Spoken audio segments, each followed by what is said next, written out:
خوش آمدید۔ آج ہم ایک بہت ہی خاص سفر پر نکل رہے ہیں، ایک ایسے راستے کی تلاش میں جس کا ذکر قرآن میں بار بار آیا ہے، ایک ایسی شاہراہ جسے صراط مستقیم کہا گیا ہے۔ ہمارے پاس جو مواد ہے وہ قرآن کی مختلف صورتوں سے لی گئی آیات کا ایک مجموعہ ہے جو سمجھے کہ اس ایک راستے کا نقشہ بناتی ہیں۔ تو آج کی اس گفتگو کا مقصد صرف یہ جاننا نہیں کہ یہ راستہ کیا ہے، بلکہ یہ سمجھنا ہے کہ اس پر ہمارے رہنما کون ہے، اس کی منزل کیا ہے، اور اس پر چلنا اتنا اہم کیوں ہے۔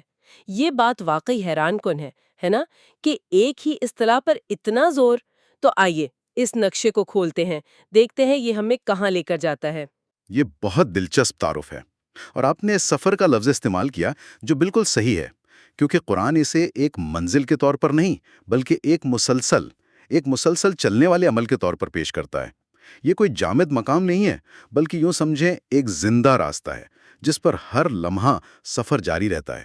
اور اس کی اہمیت اس لیے ہے کہ یہ تصور قرآن کے پورے پیغام کا خلاصہ ایک لائن میں بیان کر دیتا ہے۔ اچھا، تو اگر یہ ایک نقشہ ہے تو سب سے پہلے ہمیں یہ دیکھنا ہوگا کہ اس پر لکھا کیا ہے، مطلب اس راستے کی تعریف کیا ہے۔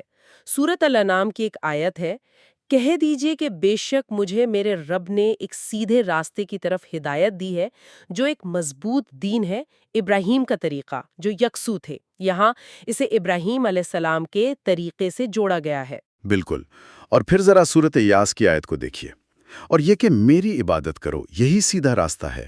اب ان دونوں ٹکڑوں کو جوڑیں۔ ایک طرف یہ ایک تاریخی تسلسل ہے، ابراہیم علیہ السلام کا راستہ مطلب توحید کا راستہ۔ دوسری طرف یہ ایک ذاتی اور ہر لمحے کا عمل ہے، اللہ کی عبادت۔ تو صراط مستقیم صرف کچھ عقائد کا مجموعہ نہیں ہے، بلکہ یہ ان عقائد کو عملی زندگی میں لانے کا نام ہے، یہ سوچ اور عمل کا سنگم ہے۔ یعنی یہ صرف یہ ماننا نہیں کہ خدا ایک ہے، بلکہ اپنی پوری زندگی اس ایک خدا کے لیے گزارنا ہے۔ اس کا مطلب تو یہ ہوا کہ عبادت کا تصور صرف نماز، روزے تک محدود نہیں رہتا پھر۔ ہرگز نہیں، یہ بہت وسیع ہو جاتا ہے۔ آپ کا ہر وہ کام عبادت بن جاتا ہے جو آپ اس راستے پر رہتے ہوئے کرتے ہیں۔ اسی لیے اسے دیناً قیمہ کہا گیا ہے، یعنی ایک مضبوط اور قائم رہنے والا دین۔ یہ کوئی کمزور یا عارضی راستہ نہیں ہے۔ ٹھیک ہے، تو یہ راستہ عقیدے اور عمل کا ایک مضبوط مجموعہ ہے۔ اگر یہ اتنا اہم اور مرکزی ہے تو یقیناً اس تک پہنچنے کا کوئی طریقہ بھی بتایا گیا ہوگا، جیسا کہ ہم سب سورۃ الفاتحہ میں روزانہ نہ جانے کتنی بار دعا کرتے ہیں، اہدنا الصراط المستقیم، ہمیں سیدھا راستہ دکھا۔ یہ دعا اس کی ضرورت کو ظاہر کرتی ہے۔ اور اس دعا کا روزانہ کی بنیاد پر لازمی ہونا یہ بہت معنی خیز ہے، اور یہ ہمیں بتاتا ہے کہ ہدایت کوئی ایسی چیز نہیں جو ایک بار مل گئی اور بس۔ اور زندگی بھر کے لیے کافی ہو گئی۔ بالکل، یہ ایک مسلسل ضرورت ہے۔ یہ تو بالکل ایسا ہے جیسے ہم سفر میں جی پی ایس کو ہر موڑ پر دیکھتے ہیں، چاہے ہمیں منزل کا پتہ بھی ہو، کیونکہ راستے میں بھٹکنے کا امکان تو ہر وقت رہتا ہے۔ کیا خوب مثال دی ہے، بالکل یہی بات ہے۔ یہ ایک مسلسل رہنمائی کی درخواست ہے۔ اب آپ کا سوال تھا کہ یہ ہدایت ملتی کس کو ہے؟ قرآن میں ایک طرف تو یہ آتا ہے، جیسا کہ سورۃ البقرہ میں ہے، کہ اللہ جسے چاہتا ہے سیدھے راستے کی طرف ہدایت دیتا ہے۔ یہ پڑھ کر ایسا لگتا ہے کہ یہ ایک یک طرفہ فیصلہ ہے۔ جی، یہی بات ذہن میں آتی ہے کہ کیا یہ کوئی لاٹری سسٹم ہے کہ جس کا نام نکل آیا اسے ہدایت مل گئی؟ نہیں، ایسا بالکل نہیں۔ دیکھیں، قرآن اپنی ہی بات کی وضاحت کرتا ہے۔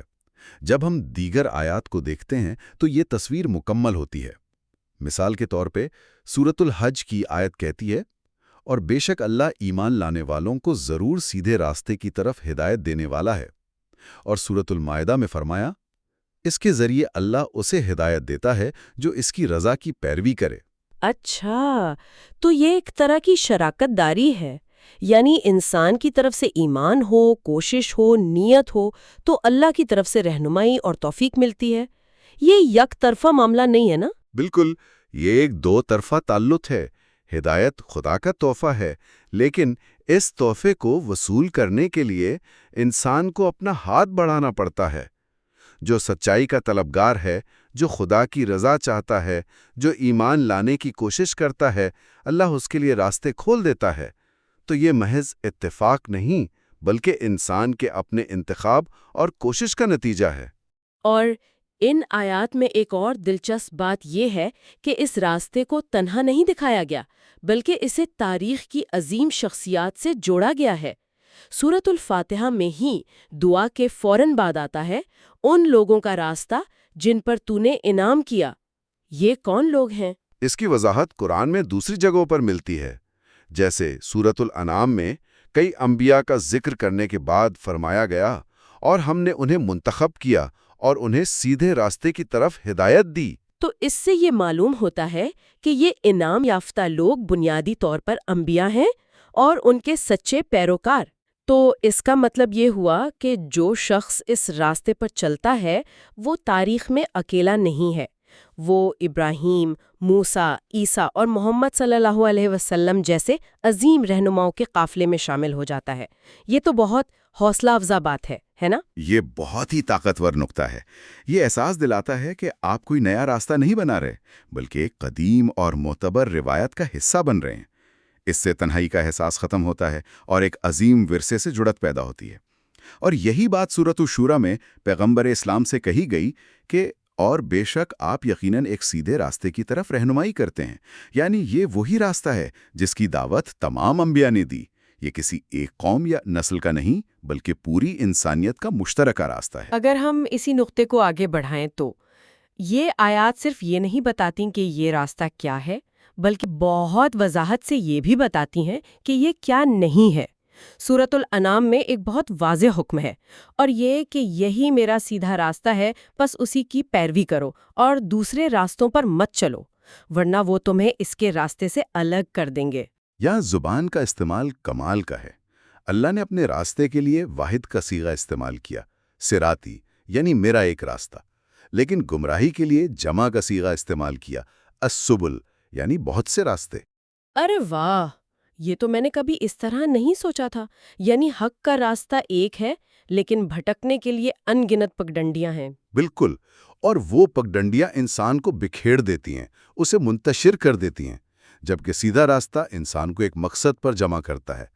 یہ بہت دلچسپ نقطہ ہے، خاص طور پر آج کے دور میں جہاں ہر کوئی کہتا ہے تمام راستے ایک ہی منزل کی طرف جاتے ہیں۔ یہ آیت تو اس نظریے کو براہ راست چیلنج کرتی ہے۔ یہ کہتی ہے کہ نہیں، ایک سیدھا راستہ ہے اور باقی سب بھٹکانے والے راستے ہیں۔ اور بھٹکنے کی ایک بڑی وجہ سورۃ مومنون میں بتائی گئی ہے، اور بے شک جو لوگ آخرت پر ایمان نہیں رکھتے وہ سیدھے راستے سے بھٹکے ہوئے ہیں۔ یعنی آخرت پر یقین نہ ہونا ہی انسان کو اس راستے سے ہٹا دیتا ہے۔ جی، کیونکہ اگر منزل کا ہی یقین نہ ہو تو راستے کی سمت کا کیا سوال؟ آخرت کا یقین ہی اس سفر کو معنی دیتا ہے۔ یہ آپ کو بتاتا ہے کہ آپ کہاں جا رہے ہیں اور کیوں جا رہے ہیں۔ اس کے بغیر تو انسان بس دائروں میں گھومتا رہتا ہے۔ اسی بے سمتی اور وضاحت کے فرق کو سورۃ الملک میں ایک ایسی تمثیل سے سمجھایا گیا ہے جو ذہن میں تصویر بنا دیتی ہے۔ تو کیا وہ شخص زیادہ ہدایت یافتہ ہے جو اپنے منہ کے بل اوندھا چلتا ہے، یا وہ جو سیدھا ہو کر ایک سیدھے راستے پر چلتا ہے؟ یہ ایک زبردست تمثیل ہے۔ آپ تصور کریں، ایک شخص جو منہ کے بل گھسٹ رہا ہے، اسے نہ آگے کا راستہ نظر آ رہا ہے، نہ منزل، نہ ہی وہ ٹھوکروں سے بچ سکتا ہے۔ اس کی چال میں کوئی وقار ہے، نہ کوئی سمت۔ واہ، یہ منہ کے بل چلنے والی تصویر تو ذہن میں چپک جاتی ہے۔ یہ صرف گمراہی نہیں بلکہ بے بسی، ذلت اور وقار کی کمی کو بھی ظاہر کرتی ہے۔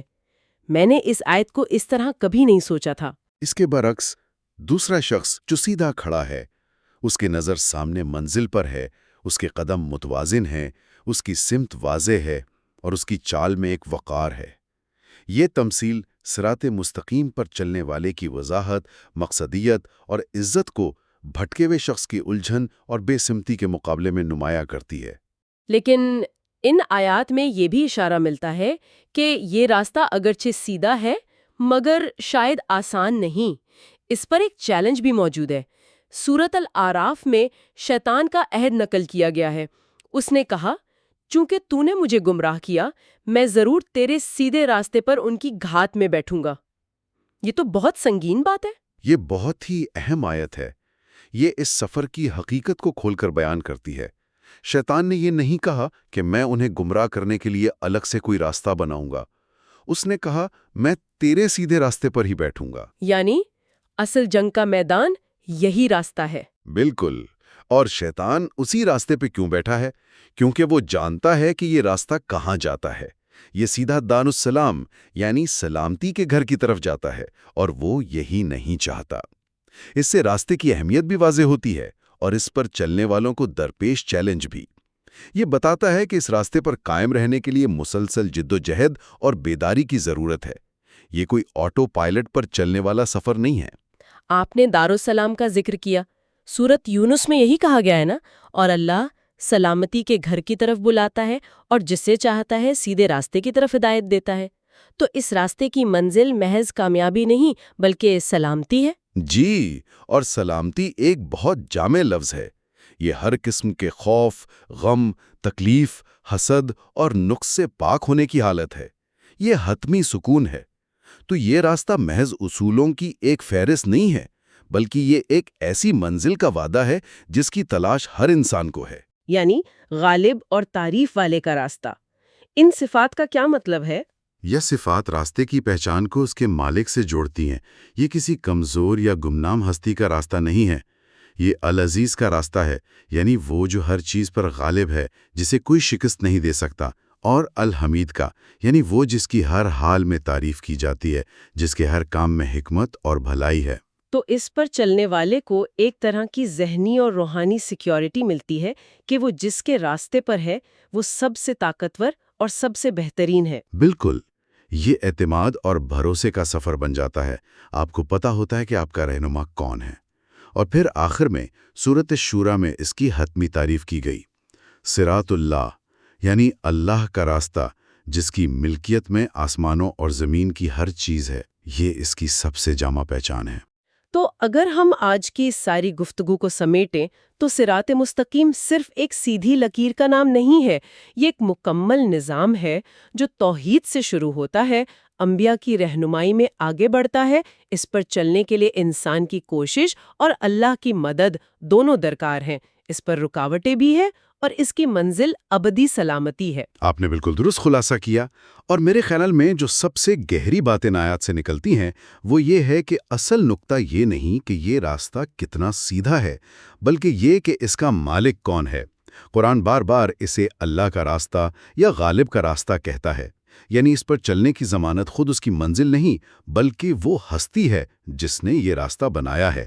یہ اصولوں کے فہرست پر عمل کرنے سے زیادہ اعتماد اور بھروسے کا سفر ہے۔ یہ جاننا کہ آپ اللہ کے راستے پر ہیں خود ایک بہت بڑی طاقت ہے۔ آج کی اس گفتگو کے بعد سننے والوں کے لیے ایک آخری سوچ چھوڑ کر جاتے ہیں۔ آیات میں صراط مستقیم یعنی سیدھا راستہ اور ایک اور اصطلاح صراطن سویہ یعنی ہموار یا برابر راستہ دونوں استعمال ہوئی ہیں۔ کیا ان میں کوئی باریک فرق ہے؟ یہ سوچنے کی بات ہے کہ سیدھا راستہ اور ہموار راستہ میں کیا فرق ہو سکتا ہے؟ شاید ایک اس بات پر زور دیتا ہے کہ اس میں کوئی شارٹ کٹ نہیں، یہ دو نقطوں کے درمیان قریب ترین فاصلہ ہے، اور دوسرا شاید اس بات پر کہ اس میں کوئی خطرناک اونچ نیچ یا جھٹکے نہیں۔ یہ ایک ایسا نقطہ ہے جس پر غور کیا جا سکتا ہے۔